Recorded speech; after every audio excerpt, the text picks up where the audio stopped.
زیاتر لە 11 ساڵە حکومڕانی عێراق بەدەست هاوپەیمانی شیعەکانەوەیە و لە ڕواڵەتدا وەک پێکاتەیەکی یەکدەنگ و یەکگرتوو دێنە بەرچاو، بەڵام لەم چەند مانگەی دواییدا ناکۆکیی ناوخۆیی و دابەشبوونی زۆر لە نێوان پێکاتەکانی ئەم هاوپەیمانیەدا دروست بووە.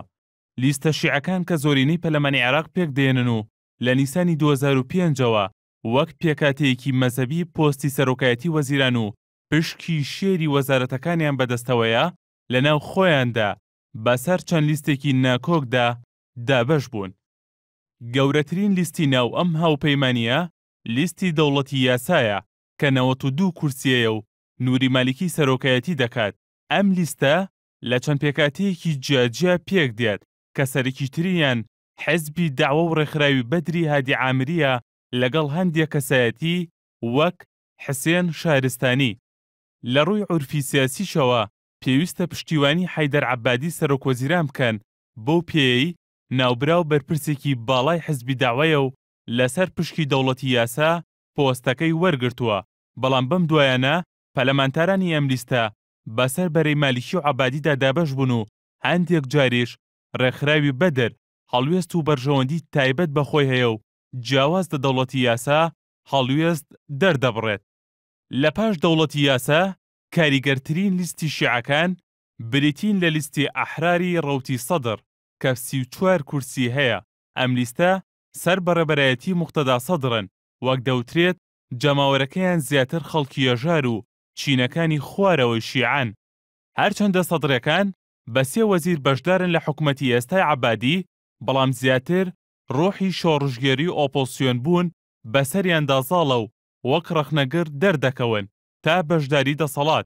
لە ئێستاشدا هەموو بەشدارێکی سیاسی خۆیان لە هاوپەیمانەتی شیعەکان ڕاگرتووە و دروشمی حکومەتی تەکنۆکراتی ناحزبیان بەرز کردوتەوە. لە دوای لیستی ئەحراریشەوە لیستی ئەلمەواطنی عەمار حەکیم دێت کە 29 کورسیەیە. ئەم لیستە پەیوەندی باشی لەگەڵ سەدر هەیە، بەڵام بەرژەوەندی زۆر و گەورەی لەناو حکومەتدایە و لە ناوەندی میدیاییدا زیاتر وەک حیزبی چینی وردە بۆرژوازی شیعە تەماشا دەکرێت و چاوی لەسەر پۆستی سەرۆکوەزیرانە. بەو پێی تا ئێستا لە عێراقی نوێدا ئەم پۆستەی بەرنەکەوتووە لە کاتێکدا یەکێکە لە هێزە دێرین و خاوەن پێگەکانی شیعە و جگە لە جەماوەر و کادری سیاسی کاریگەری مەزهەبیان هەیە، بەو پێی حیزبی بنەماڵەی حەکیمن. جگە لەم 3 هێزە سەرەکیەی شیعە، حیزبی فەزیلە 6 کورسی لە پەلەمان هەیە و سەر بە مەرجەعیەتی یعقوبیەیە.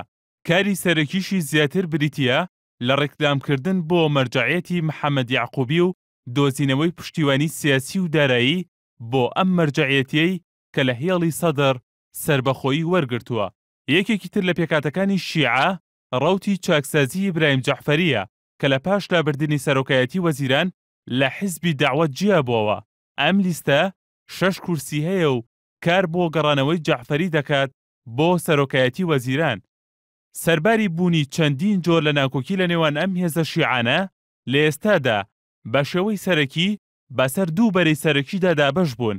لەم دابەشبوونەدا سەدر بە تەنها جەمسەرێکە کە دروشمی چاکسازی بەرز کردوتەوە و دەوڵەتی یاسا و حیزبی داوەش جەمسەرێکی ترن و پەیوەستن بە حکومەتی سیاسی و حیزبیەوە و لیستە شیعەکانیش هەمویان لە دیدی حیزبی داوەوە نزیکترن تا سەدر.